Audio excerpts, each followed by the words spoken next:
Good early evening, everyone. Well, mid-evening, everyone. T-Speaker 222 XRP Future Millionaire with the side bet on XLM and Future Digibyte OG. So, after another underwhelming, underperforming, and just outright embarrassing performance by Michigan, obviously, you guys heard me do it at the end of last season, and you're going to have to hear it again, because when you're one-dimensional and you have a coach like Jim Harbaugh, it's going to be a long fucking season. And even though we eked out a win against I'm not going to say terrible Rutgers team. I'd say they're middle of the road, becoming more of the top. They're going to get into they're more in the top half of the Big Ten now, in my opinion.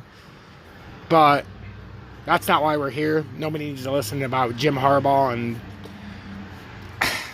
God. I'll just say one thing. I said from the beginning, Cade McNamara didn't have the deal. He's not the real deal. I said that this team was garbage. We play garbage opponents and we're good, but they need to go with J.J. McCarthy. He's a freshman, true freshman. Guy I've been waiting fucking 2 decades to come to Michigan now because we haven't had a guy who could throw the ball. And it seems like a calendar fucking decade. But anyhow, so what we're dealing with here is we're at a crucial point now because you guys see how we're tightening up, but we've also fallen under that 93 cents a couple times, and it's pulled itself up. But if we do fall through here, and you notice we're not pulling ourselves up, we're going to have a pretty quick drop here. And it would go from here down to its first technical target, and that's about 8%, 8.12%, just down to there.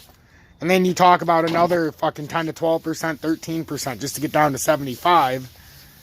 And it could become a nightmare, guys. This really could become a nightmare. And it looks like, for all intents and purposes, we got a left shoulder, a head, a right shoulder. And with the volume, the volume has fallen off the map. And this is the last chance this weekend for XRP and crypto to get it right. Because if we get to this point tomorrow when the futures opens, it's over. It's like I said last week, we got one chance. Bitcoin did not want to close under 43,000, though. That was a big close. It was a big close. It needed to show some momentum. And it couldn't even get over that. That's the thing. It couldn't even close over the support line when it was at the resistance the other day. So today, the support line, if it just would have closed over 42.8, it would have at least shown something.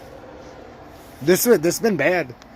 This has been underwhelming. This kind of looks like the Michigan offense. It's stuttering along, waiting for someone to do something, and the moment something happens, we fold.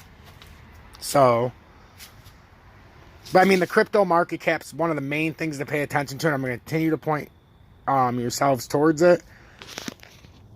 So, where the hell are we at? There it is. So we're down 1.7 billion, but we're at that 1.9 trillion again. And as I've shown you guys before, once we break this part, we've got some steep drops. Not right here. We're going to go to 187, but then we got 182, 175, my ultimate target 157. And then after that, when we have a little recovery, I believe that we're going to have somewhat of a rally. Maybe it goes from 157 and tries to cut back up to 2 trillion. I don't know. But that would be a healthy gain. And that would mean all of crypto's running. This is just, when you look at the total crypto market cap, this is the emotion of the market, guys. This is the emotion of crypto.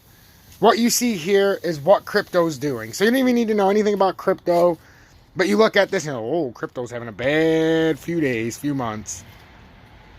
Because this tells you everything that's happening in the crypto market. You don't have to know a damn thing. This will tell you everything. You don't need to look at Bitcoin. You don't need to look at XRP. You don't need to look at Dick. And then when this looks like it's starting to right the ship and it looks like it's going up, then you're like, oh shit, maybe I should look at my individual cryptos. And that's exactly what you should do. I mean, you should always look at your cryptos, but this is a great measuring stick. We've had this extended sideways consolidation, so eventually this is going to tank.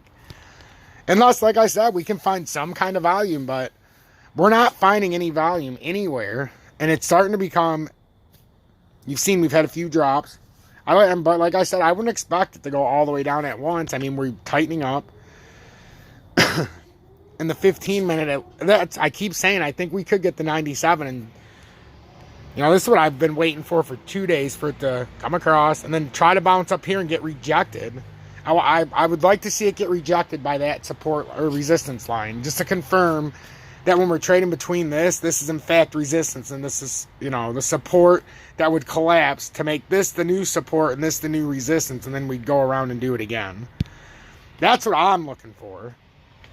I think it makes all the sense in the world to do that, because then it comes just short of the 99, $1, $1, 1 cent. But there's no guarantee it's going to do that, because this also looks like it could be pulling one of these where it's just going to slowly come through and then whoosh. So, but that's what I'm seeing. I wanted to come on now that the futures has switched over. There's no reason for me to even go over all the rest of them. I'm just going to stick with XRP in this update. If you don't like it, too damn bad. But make sure to hit that like button, subscribe. If you're new or returning, turn that bell notification to all. And also, check out my other content in the video description below, especially my Twitter, which is almost at 400 followers now, which is crazy. And then we got my Swing Traders Anonymous and Dogecoin and you. So check those out, give you more and more content. When I come back later, I'll probably do an XRP, XLM, DGB, Bitcoin rundown. This one was just XRP and Bitcoin, because all that really matters right now is Bitcoin. The rest are going to follow it. They're on Bitcoin's nuts no matter what anybody else says. Bitcoin leads all, dominates all, and XRP is kind of just it's kind of like its ball and its dick. That's it. It's kind of just there for show right now. One day it'll change, but right now XRP's Bitcoin's nutsack, basically. So stay blessed, everybody.